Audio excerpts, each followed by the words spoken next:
इंद्रियां और एक मन, संख्या 11 हो गई। ये 11 मिलकर जब एक ही परमात्मा के चरणों में लग जाए, एक ही व्रत का, एक ही नियम का आचरण करते हुए अपने एक ही इष्ट को समर्पित हो जाए, एकादशी हो गई। बोलो एकादशी मैया की जय। एकादशी के दिन उद्यान में भ्रमण करने के लिए आई, आपके उद्यान में विहार करने के लिए आई। ठीक है, लेकिन आज ऐसा हुआ कि जब मैं जाने के लिए तैयार हुई तो बैंगन का कांटा मेरे पैर में लग गया। बस यही बिंदु है इसमें ध्यान देने का। बैंगन का कांटा मेरे पैर में चुभ गया। इस बैंगन के छू जाने से, इस बैंगन के कांटे के स्पर्श होने से मेरा दैवत्व तो नष्ट हो गया। अब मेरी सामर्थ्य इतनी नहीं है कि मैं आकाश मार्ग से स्वर्ग तक पहुंच सकूं। वृंताकम सर्वथा त्यजेत। इसलिए बैंगन को एकादशी वालों को हमेशा के लिए छोड़ देना चाहिए। बोले देवी अब मैं क्या सेवा करूं आपकी? आप देखिए, बोले जी आपके राज्य में अगर कोई एकादशी का व्रत रहा हो, आज एकादशी है, आज द्वादशी है, कल एकादशी थी, तो एकादशी को स्पर्श हुआ था बैंगन का, आज द्वादशी है, तो कोई एकादशी का व्रत अगर रहा हो और वह अपनी एकादशी के व्रत के फल को मेरे लिए संकल्प बोल दे तो मैं स्वर्ग में चली जाऊंगी। एकादशी के व्रत की महिमा देखिए। राजा ने कहा देवी बात तो आप ठीक कह रहे हैं, लेकिन हमारे यहाँ तो कोई पूरे राज्य में एकादशी का व्रत रहता ही नहीं। बोले भूल से अगर कोई बिना खाए रह गया हो तो सारे राज्य में मुनादी हो गई, दूर दूर तक करके ये बात पहुंच गई कि भैया अगर आज किसी ने भोजन न किया हो कल एकादशी को, और रात तो बीती, अभी तो सुबह ही सुबह तो करेगा ही कौन, कल किसी ने अगर भोजन न किया हो तो वो बता दे। सबने भोजन किया था। महाराज राज में राजा राज प्रजाचैन थे। एक माता आई निकल करके, महाराज मेरा अपराध क्षमा करना, कल मुझ में और मेरे घर वाले में अनबन हो गई थी, तो उस क्रोध में आकर के कल दिन भर में रूठी पड़ी रही, अन्न की बात छोड़िए मैंने पानी भी नहीं पिया। महाराज लेकर के उर्वशी के पास पहुंचे, बोले ये देवी है, इसने कल अन्न नहीं खाया था, लेकिन एकादशी के लिए नहीं, इसने तो अपने क्रोध में आकर के अन्न को त्याग दिया था। बोले महाराज इसकी एकादशी हो गई। उर्वशी बोले महाराज इसकी एकादशी हो गई, ये ही अपनी एकादशी का कल का मेरे लिए संकल्प बोल दे और मैं चली जाऊंगा। महाराज विद्वान पंडित चले आए, आकर के राजा की आज्ञा पा करके संकल्प बोला। संकल्प का जल जैसे ही देवी के हाथ से नीचे गिरने लगा, अप्सरा ऊपर उठने लगी। बोलो भक्त वत्सल भगवान की जय। और यह देवी स्वर्ग में चली गई एकादशी मैया के व्रत की महिमा से। तो एकादशी व्रत वैष्णव को अवश्य रखना चाहिए। एकादशी का उद्यापन करने के बाद भी अगर चाहे उद्यापन करता तो फिर भी व्रत रख सकता है।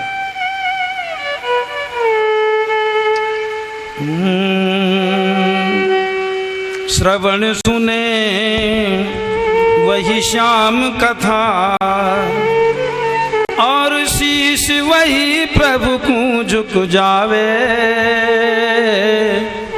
नैन वही प्रभु रूप लखे, और बैन वही प्रभु के गुण गावे, हाथ वही हरिधाम बुहारे,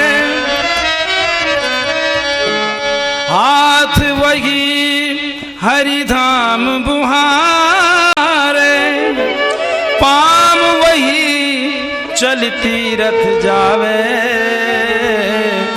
प्रियादास पशु सब ही नर हैं, प्रियादास पशु सब ही नर हैं, हरि भक्ति करे सो मनुष्य कहावे।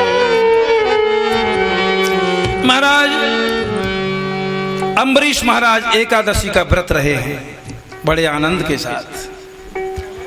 द्वादशी का दिन आया और जैसे ही द्वादशी का दिन आया दूसरे दिन तो महाराज दुर्वासा जी आ गए। दुर्वासा जी के साथ बहुत से महात्माओं की टोली हमेशा रहती है। मसूर की दाल नहीं खानी चाहिए, चावल नहीं खाने चाहिए, पिठी आदि तल के जो खाते हैं ना नहीं खाने चाहिए, कांसी के बर्तन में नहीं खाना चाहिए, आदि आदि का उपचार करते हुए, और द्वादशी को चावल जरूर खाने चाहिए। लेकिन एकादशी में, एकादशी को तो ऐसा बताते हैं संतजन कि चावल का स्पर्श भी नहीं करना चाहिए, क्योंकि एकादशी के दिन ब्रह्म हत्या का दोष चावल में ठहरता है।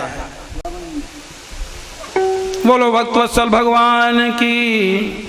अब द्वादशी निकली जा रही है, महात्मा जी चले गए स्नान करने के लिए। अब बिना महात्माओं को प्रसाद पवाए आप कैसे प्राप्त कर लें, आप कैसे आरोग लें?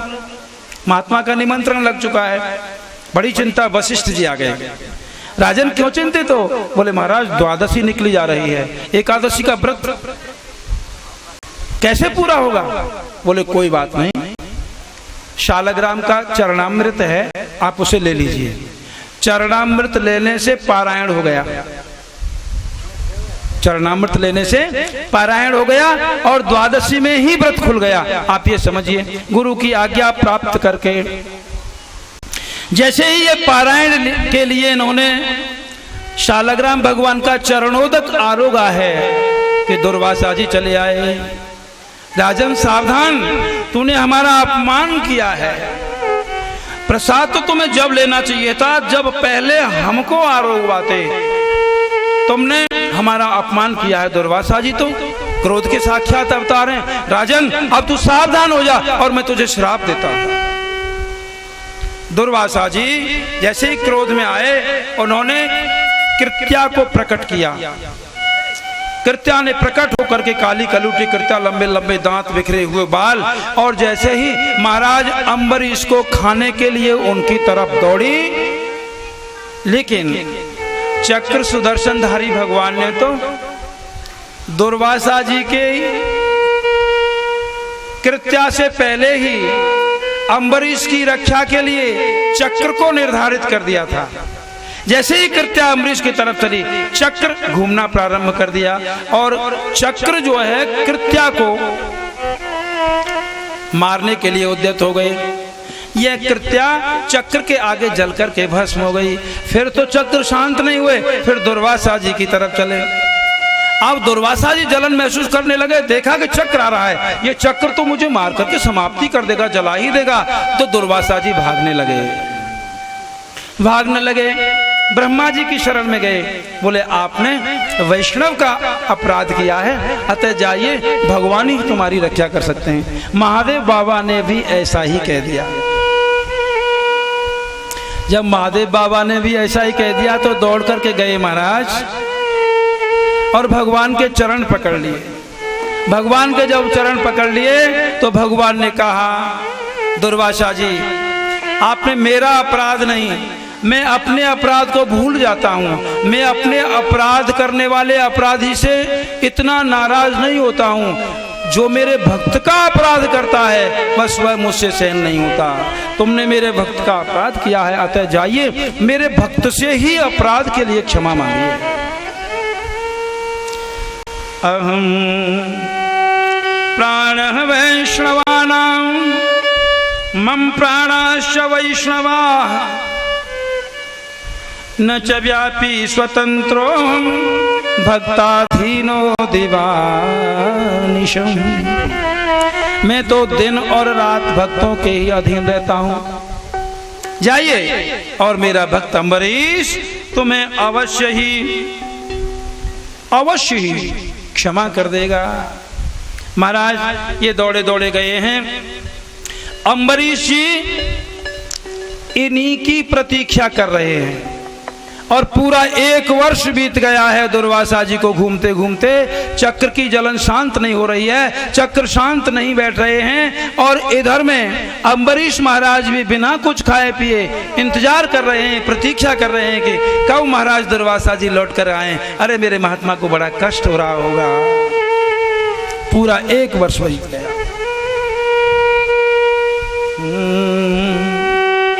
संत असंतन की असी करनी,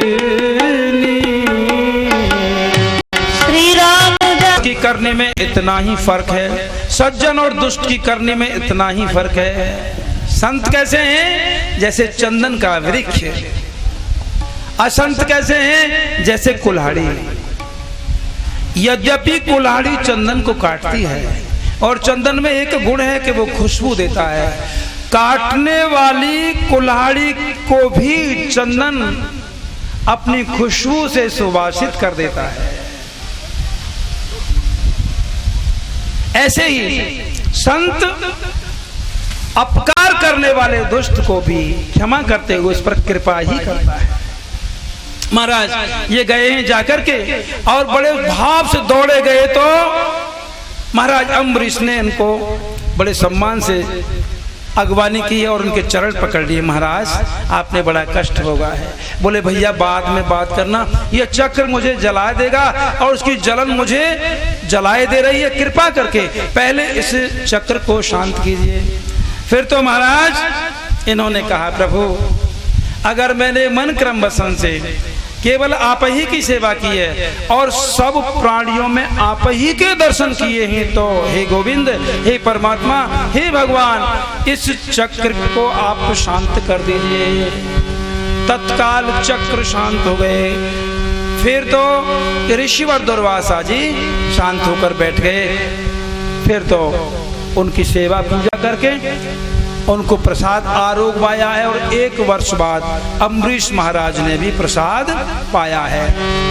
कांकरौली के द्वारकाधीश, कांकरौली के द्वारकाधीश जिनकी पूजा आज उस मंदिर में हो रही है, ये द्वारकाधीश अम्बरीश महाराज के ही द्वारकाधीश है। बोलो द्वारकाधीश भगवान की जय। जय जय श्री राधे।